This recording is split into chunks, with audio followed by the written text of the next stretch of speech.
I'll introduce him in just a moment, but first, before we get into that, Oh, there we go. We do have a mic. All right. Thank you, sir. It's just for you, big guy. Yeah. Thank you all for coming today. I am, those of you that don't know, I'm Matt Miles, Chair of the Greater Lawrence Chamber of Commerce, and glad to have everyone here with us today. Brad Kloffenstein is our president. Brad is on vacation this week. He's out in New Jersey visiting grandbabies, so he's got a brand new grandbaby out there, and then I think one that's running around the house that's a little more to take care of. So it could be. I'll if you know Brad, yeah, that could be. But also want to thank Keystone Group for being our title sponsor. They're the sponsor of this series that we do, our Chew on This luncheon series, and excited to have them as a partner. And just for those that are here today, again, great to see everyone. We'll go through some Q&A today with Representative Lopez, but we'll also save some time probably towards the end, so have a chance to answer any questions that the group may have. But I do want to thank, again, Danny Lopez is with us today, representative from that county to the north, just close to us here, but our friends as well up in Carmel. And just a special thank you to him. Hopefully everyone has been able to enjoy the fried chicken. I think it was good, so I think I shared earlier, we might get a little sleepy after lunch here, so do what you need to do there. But again, great pleasure to have Mr. Lopez with us. Danny serves as president and CEO of VinCam Public Relations and represents Indiana's 39th House District. He brings a unique blend of private sector leadership and public sector service with experience spanning state government, nonprofit strategy, and corporate engagement at Pacer Sports and Entertainment. Danny's been recognized as one of Indiana's most influential leaders and remains deeply engaged in civic and community initiatives across the state. I may just give him give your elevator pitch here, a little bio, anything that I didn't touch on, but welcome and thanks for being here with us today. Yeah, thank you. Yeah, I appreciate it. No, this is great. Yeah, I think you covered most of it. I've spent the last 6 years, really 5 or 6 years, leading up to when I got elected at the end of 24 as Executive Vice President at Pacer Sports and Entertainment. So with the Pacers, or PS&E, there's a bunch of different verticals. So it includes the Pacers, but also the Fever, the G League team that's up in Noblesville now. We have a foundation, and then probably what keeps us most busy most days is there's a company that operates the Fieldhouse, Cambridge Fieldhouse, which is owned by the city, or the CIB. But we operate. And so it's a lot of different, both philanthropic and sort of traditionally private sector for-profit entities or activities that happen at PS&E. And so my responsibility was anything that was external. So all of our external relations, our government affairs, obviously our media and communication strategies, and then our overseeing our community and philanthropic. So it's a wonderful place to be. Now they're a client. I won this election in 24. I really don't know what I was thinking, but I got into it and won. Caught the car, I guess you would say. And so now they're a client. I do some work for Herb Simon's development company as well. Some of the work that's happening in and around the downtown, the Fieldhouse District, the Ritz, the Old Red that's going up, and some of the other properties that we're developing in the downtown. I'm working on PR strategies around that as well. So it's been great. I have loved these 2 years in the State House. I'm very fortunate. I get to sit on our Ways and Means Committee, so I get to work on taxation and budget issues all day long, school funding issues, those types of things, which are obviously interesting and keep you busy. And then I sit on our Judiciary Committee as well, so I deal with, for some reason, we deal a lot with family law type issues, some immigration issues that we've dealt with the last couple of years, those types of things. And I'd be happy to get into any of those if you want. But it certainly keeps me busy, and I've spent essentially the better part of the last 20 years. My wife and I are from Miami originally, moved here in 2008. She had done her master's here, wanted to come back and do a doctorate. She's a speech pathologist. And so she did her doctorate and then a postdoctorate at Purdue and has now stayed. She's a faculty member at Butler. But I've spent essentially the last, let's say, 16 years or whatever, working for the last 3 governors as well as Senator Coates. and then, as I said, in the private sector. So it's been an incredible run. We've loved being here, and I represent so my district is the east side of Carmel, most of the east side of Carmel, and a little bit of Westfield, includes Bridgewater, and then goes essentially about midway through Carmel. So real good district, very engaged district, very educated district. So comes with that comes some challenges. It's obviously a tight election every year. Every election cycle will be tight, but it's also great. I mean, people come knock on, either my colleagues or staffers will come knock on doors for us in our district, and they love coming up to our district because generally speaking, people are polite and kind. And even when they don't agree with you, they will engage you in a conversation or a debate at their door. So that's always kind of a nice thing, and it's always respectful. So really enjoy the district, love the public service aspect of what I do. The campaign side is a little more of a drag, but being in the building, I actually would love to be in the building more and love working on the issues that I do. Thank you. How's that? That's perfect. That was great. That's perfect. I'm being taped here, so I got to be careful. Absolutely. Well, it makes me nervous a little bit over here. Yeah. Brad doesn't know what he invited to step in for him. So, but we're gonna get through it. We can always hide that tape later. No, just kidding. That's you talk a little bit about public and private sector and your involvement, your experience, your background. Let's talk a little bit more about that as far as what you see, how those relationships work today, maybe from your perspective, how they could work or should work maybe in the future. Yeah. And then you might share a little bit about, you can share stories from your own experience now or back in the past again about as far as our elected officials and policymakers.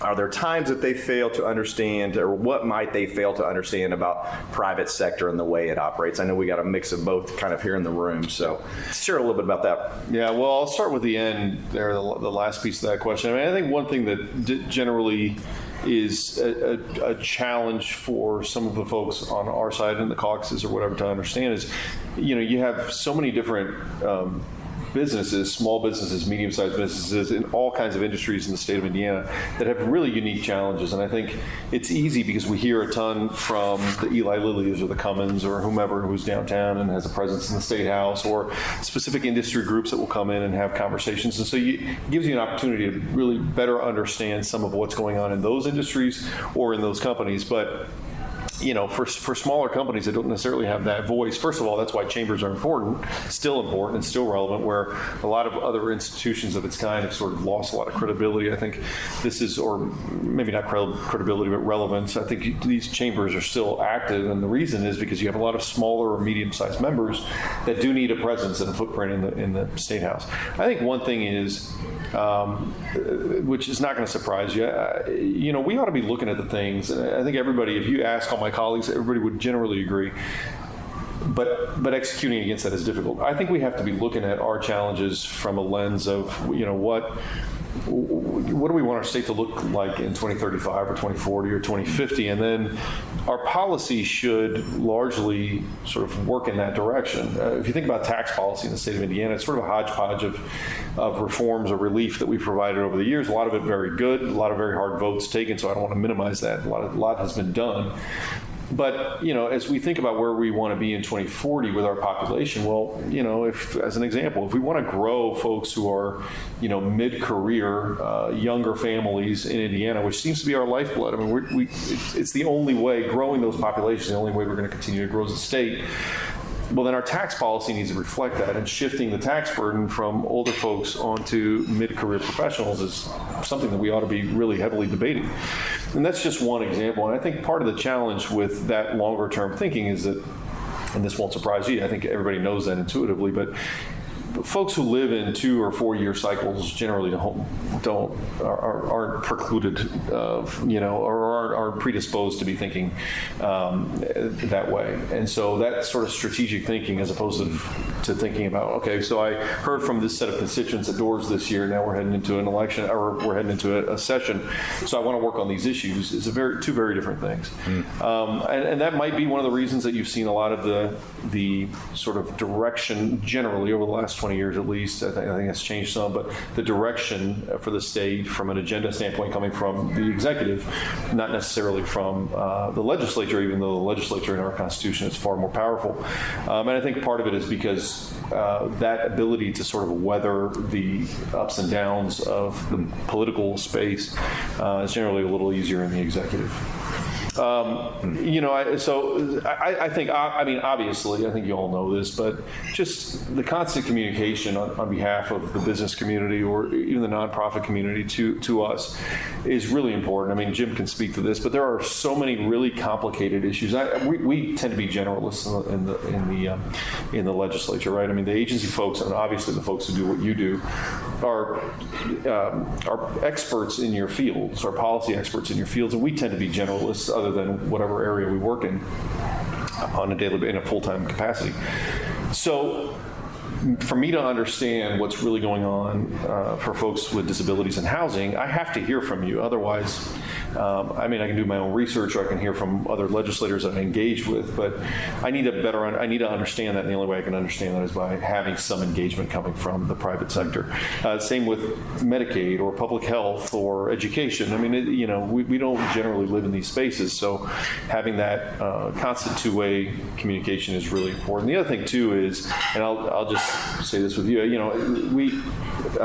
it's important for chambers, schools, school districts, organizations that represent school districts and school personnel to be honest brokers as well. Because one of the things I can tell you is that it wears on you when you have the same folks that are coming in and sort of making the same argument, and you're going, well, that's, we've seen this movie before, that may not really be accurate. And so the best advocates, the people who really do effectively move the needle in the State House, are the people that you engage with, and they're honest brokers. And you're getting sort of a clear rundown of what's really going on, and they're willing to acknowledge some of the difficulties that you face as a legislator as well.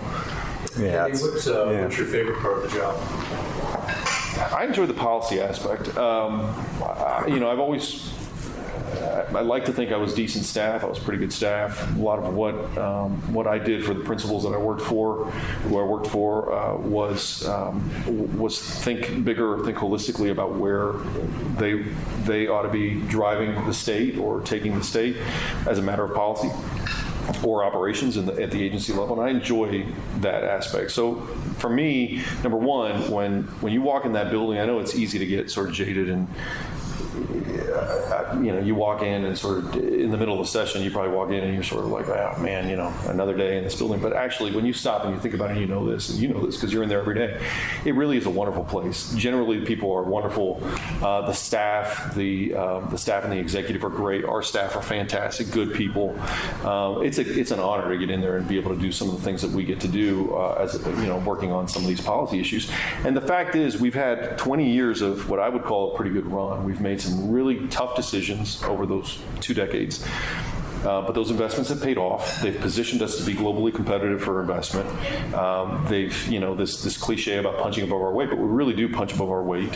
When I talk to my friends in Washington or Miami or New York and I say, you should come visit us, and they're like, well, it's Indiana. Why am I going to go visit? And then they come out here and they're like, man, this is incredible. And when they understand the investments that are happening here that are not happening in a lot of those other places, it really is an incredible thing. It doesn't happen by accident. It happens because people in the legislature and people in the executive make hard decisions and have made hard decisions. And so to be able to be in those conversations is a blessing and is the part of the job that I really enjoy. Interesting. Thanks for sharing that. And great question. As you think about, you've got a long history of working closely with the legislature from the outside in a number of different roles in the past, and now being in that House caucus. What would you say has surprised you?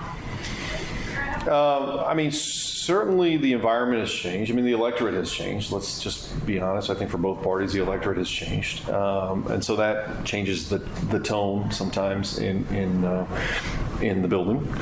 One of the changes that I saw specifically was that, some of the old lines that I used to work with, or we used to rely on to sort of temper the caucuses and drive towards, block out noise and drive towards good policy, are no longer there. And there's been a lot of turnover from that standpoint. So we have a lot of new faces. And again, we're not in an environment that lends itself a whole lot to being able to spend a ton of time digging into real deep policy, right? I mean, you're sort of jumping from election to election, cycle to cycle, and unless you're somebody who wants to be in that building in the off season, spending time talking to folks in agencies or engaging with other stakeholders, it's easy to sort of just jump from election to election, and then when you get into caucus, you want to have like serious policy debates, but people have to be ready to engage in those conversations. And I think that's the piece that maybe has changed the most that I've seen from my time in the executive to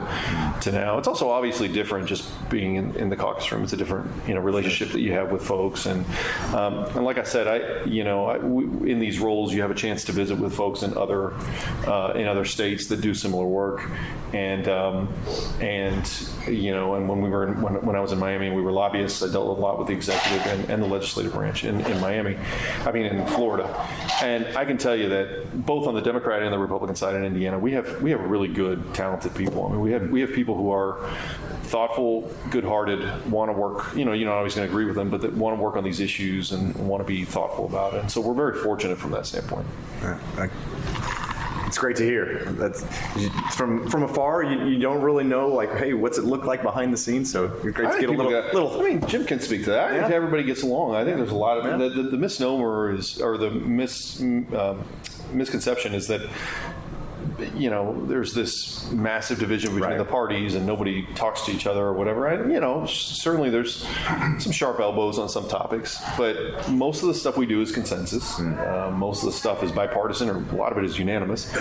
And even where it's not, I mean, look, let's talk about this past year. I had a Marion County Judiciary bill that I carried that was hard. We had been working on it since the previous July.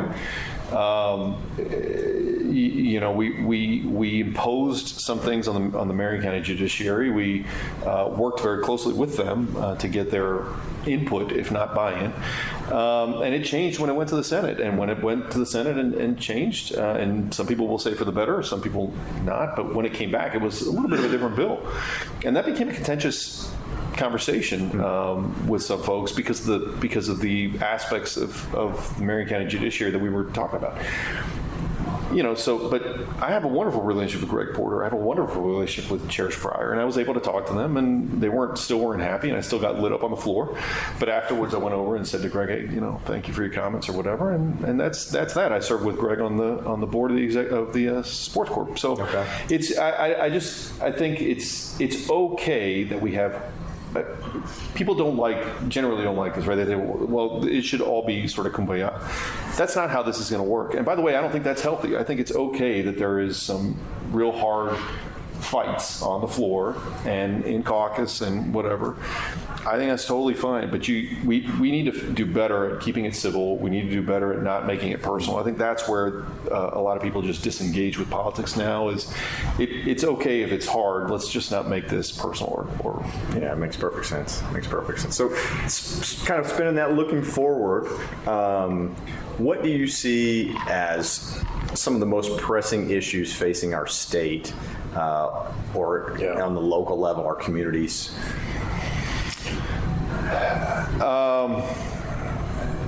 Healthcare costs are still a challenge, and there's debate as to how drastic that problem is. But I think if you're anybody that has dealt with the hospital system or had a healthcare emergency, you felt it regardless of your socioeconomic status. You felt it.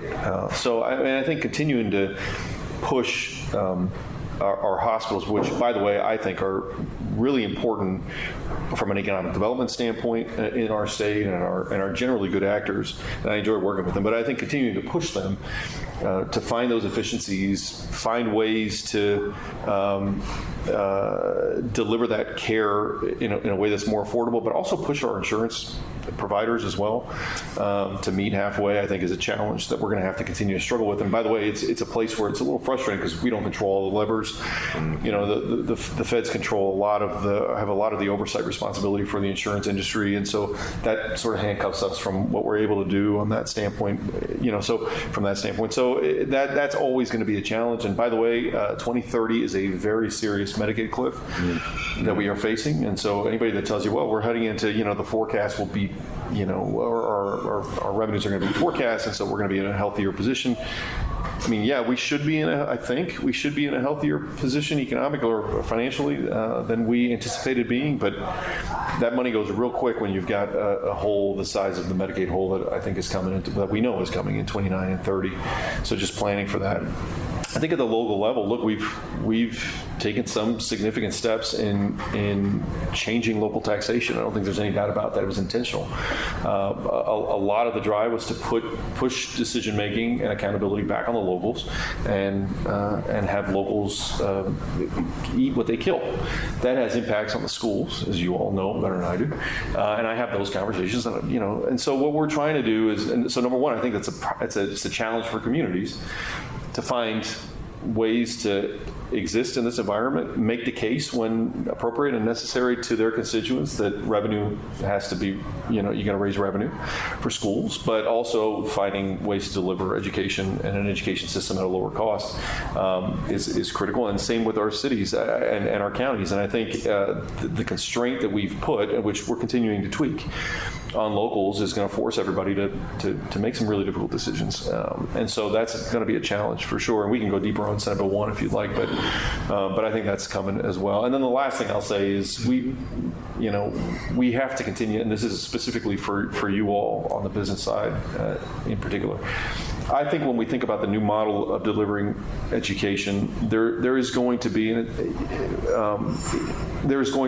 element of this that is experiential learning.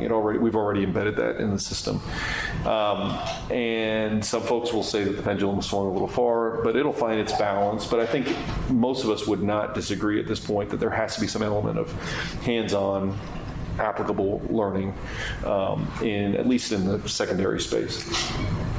I think for many years, and I don't mean this in a negative way as it sounds, but I think for many years the schools were sort of hesitant to embrace that, right? It just wasn't the model. I think it wasn't the model, and it wasn't how most educators came up and those kinds of things.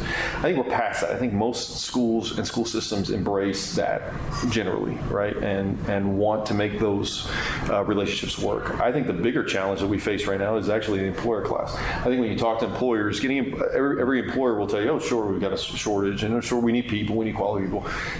But very few of them actually engage in a meaningful way with their schools. And some of them don't know how to do it. But some don't want to do it, and part of it is some manage against quarterly earning reports, and this doesn't really show up in a P&L the way it should. They talk about turnover, but it doesn't really show up that way, right? In some places there just aren't enough employers. So I think if we're going to continue to go down this road, we've got to challenge employers and continue to push employers and give employers the tools to engage in a meaningful way with their schools, so that our kids, if we're going to challenge our kids to focus on experiential learning or challenge our families on that front, then they've got to have a place to go. Yeah, it's got to be a two-way buy-in there. That's right, 100%. Sounds a little bit similar to what you were talking about earlier as far as the challenges at State House, the short-term, hey, this is what I'm hearing now, and these are the things that we want you to address, whether it's a stakeholder or a voter, versus, hey, what's the long term, and how do we incentivize that long term? So here's some similar themes there. Let's talk a little bit. You touched on a little bit of that local policy, SEA 1. As a school district, we hear a lot of SEA 1. Yeah. Our partners here, our friends also at the chamber, the city of Lawrence, very involved in the chamber locally, but new challenges for all of us. New opportunities potentially as well. So be interested to hear a little bit more about that. Certainly we're seeing a lot of school districts, that is, hey, we're talking about a referendum this fall. Yeah. You've got it, it's either going to be 2026 or you're looking at the next general in 28. So forcing some big decisions to be made. And as they strategize and navigate that, I'd just love to get a little more of your perspective on that. Thoughts of how that might look locally, district to district, or city to city, town to town, and is that the intended consequence? Like what's the end goal?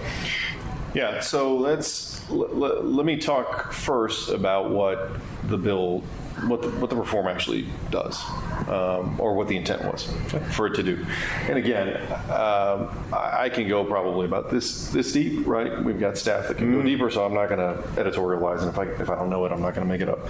So I'm going to tell you my Sure. Right. Appreciate it. Okay. So there were 3 components to it that we tried to accomplish. Well, 2 that we tried to accomplish at a high level, and then one that we're having to deal with, which we know is the real root of the problem, I think. And that's assessments. I think in the assessment process, our goal really was twofold. One was to provide immediate relief in response to what we were hearing. Right. So with the 10% or the $300 credit, it's a credit that's right off your bill. And then, of course, ramping up to 2031, 2/3 of your net assessed value being deducted from your property taxes. So what I tell folks, which journalists who report on this have a real hard time reporting this. I don't think it's malicious. I think they just don't understand. It's complicated, and they don't always understand this. In 2031, you will be paying property taxes on 1/3 of your net assessed value, and that's a pretty significant relief from where we are right now. That's a big jump. In addition to the $300, which doesn't go, or the 10%, which doesn't go away, and the 1% tax caps that already exist, that's a pretty significant lowering of your tax liabilities, of people's tax liabilities. Now, we know that referendum, library fees, townships, it's all layered on top of the 1%, right? Which is why when I go to a door and I say, well, there's property tax caps, and they say, have you seen my bill? And it's true, all of that is sort of layered on top, which is part of the challenge. But the goal was to provide that immediate relief, and then it was to try to reform the system. So we've got, just talking to my local, referring to my cities or my county or speaking to my superintendents. Sure.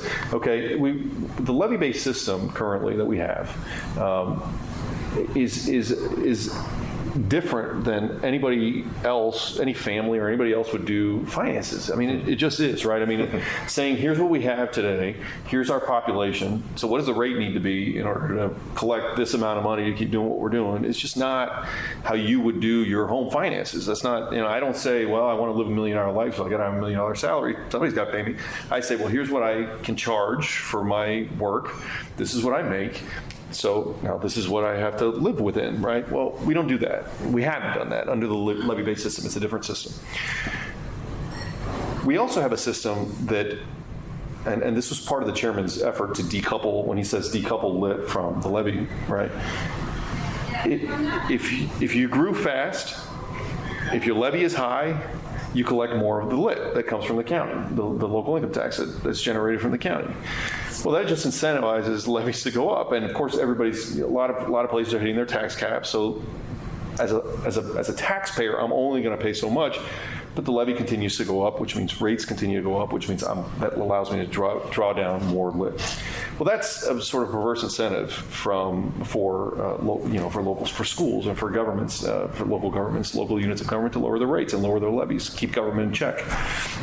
So we tried to, the goal was to decouple those things and essentially say, you're going to go to a rate-based system, you're going to eat what you kill, here's what you're getting in property taxes, and anything else that you want to generate for cities, you can raise lit. And cities weren't able to raise lit before, right? We've given them a 1.2% cap. That's the cap lit that now they can use, they can tap into. We've also put the counties in charge of some, given county oversight over some of these distributions that are going to townships or libraries or other local non-municipal local units of government that now are relying on the county, right, to approve their 0.4% or their 0.2% or whatever rates for taxation, with the hope that now at the county level at least there's some controls down the chain. Now, in all candor, that does create, like we talked about, strains on local units of government. I believe very strongly in the economic development efforts that we've made for 20 years and how they positioned us, as I talked about before. We need to continue to make it, places like where I live, I want them to continue to make investments in quality of life and parks. Our library is a gem. I'm in my library with my kids every weekend. My wife is probably there now with the kids. We want those things to be able to continue to thrive because those are magnets for talent, and we are in a talent game.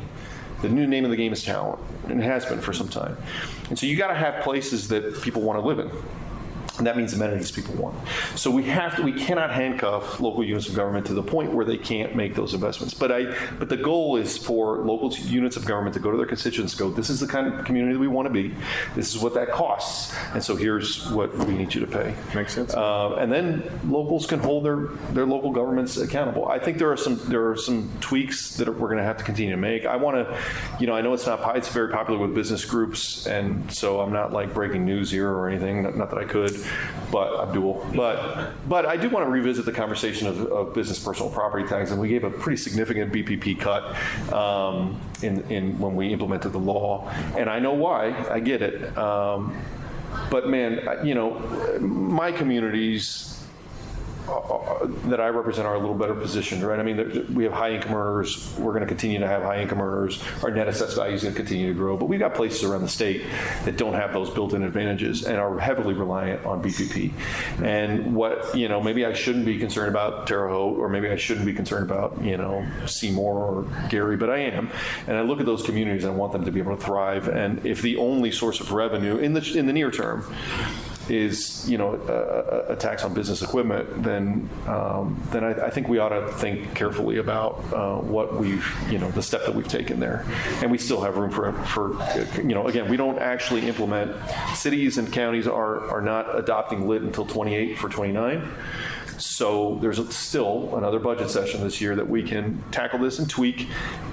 All that said, and then I'll take the question, but all that said, I do think it was a good reform. I think if you were to design local taxation, you wouldn't design it on a levy basis today. You wouldn't design it as a levy-based system. I think this is a better way to do local taxation, but that's not to say that it's perfect, and it's also not to say that it comes without hard decisions and hard votes that have to be taken. Absolutely.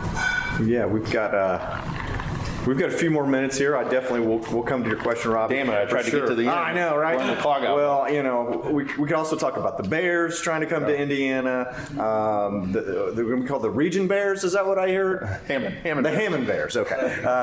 They're going to be the Chicago Bears. But yeah, no, we go ahead. We do have a question, Robbie. I know you got a question. Maybe it's another. So go right ahead. Yeah, I'm just curious about local control. Obviously, the majority of our tax dollars now, state dollars, go to education. What is your sense, ideally, how much of a school budget should come from local community versus statewide dollars? If it was up to Danny as in charge, what would you choose? How much of dollars should be generated locally for schools versus what should come from because obviously the referendum system has come into place, and now more and more schools are helping supplement some of their budget from local money through referendum versus what they get as part of the statewide budget. What is your sense? Yeah, but I mean, you can correct me if I'm wrong. I mean, the majority of what you generate comes from property taxes. Right? Our budget, all in, about half of our budget is from the state.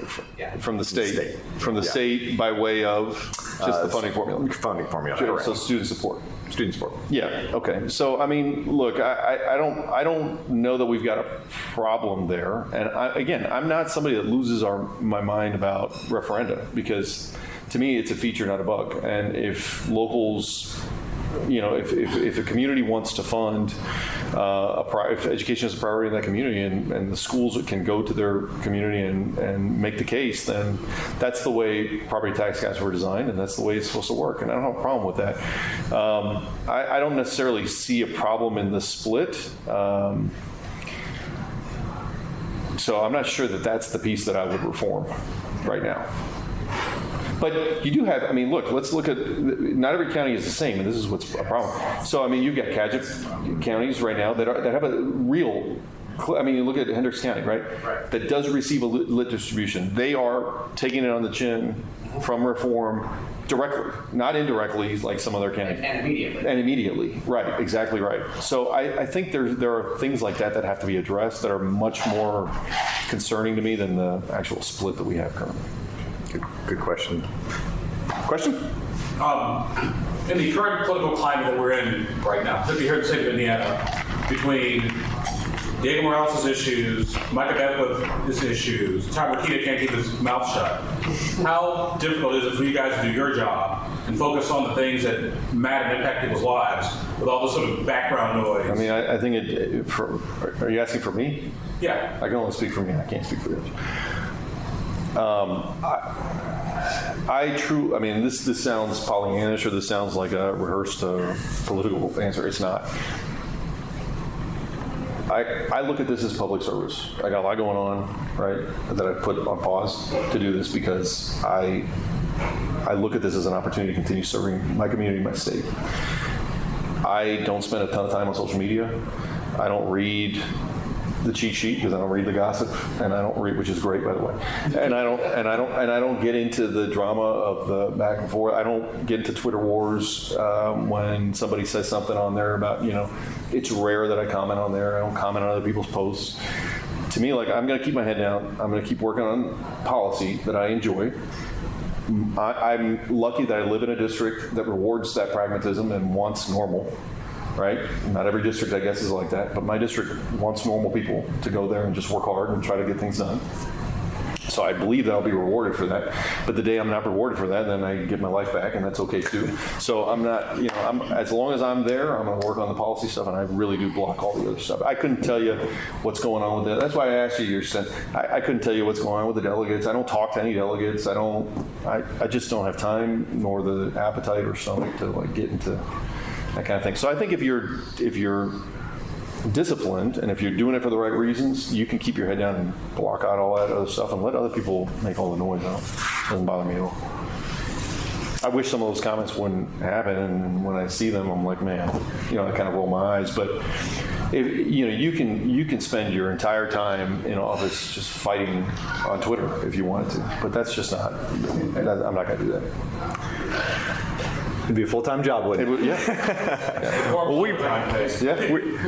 we appreciate your comments and your time today, Representative. Appreciate everyone coming. As we kind of wrap up, we've got a couple things looking forward to for the Chamber here locally. If you're not already signed up, and there's a great golf course nearby here, and it's right here, and we're going to be back here next Thursday for the Greater Lawrence Chamber golf outing. So, hey, if you got nothing else to do next Thursday, we'll squeeze you into my team. I'll kick somebody off. I'm not a very good golfer. Well, that's all right. But hopefully y'all can join that. Other events coming up, check out the website. And just appreciate everyone's attendance today. Thank you to the staff. Thank you, Cheryl, helping us out front. Brad, hope things are going well with the family. And again, let's show a little appreciation for Representative Lopez. Thank you. I appreciate you guys. Thanks. Enjoy your afternoon. Good. And that was a good question. Actually, I had not heard before.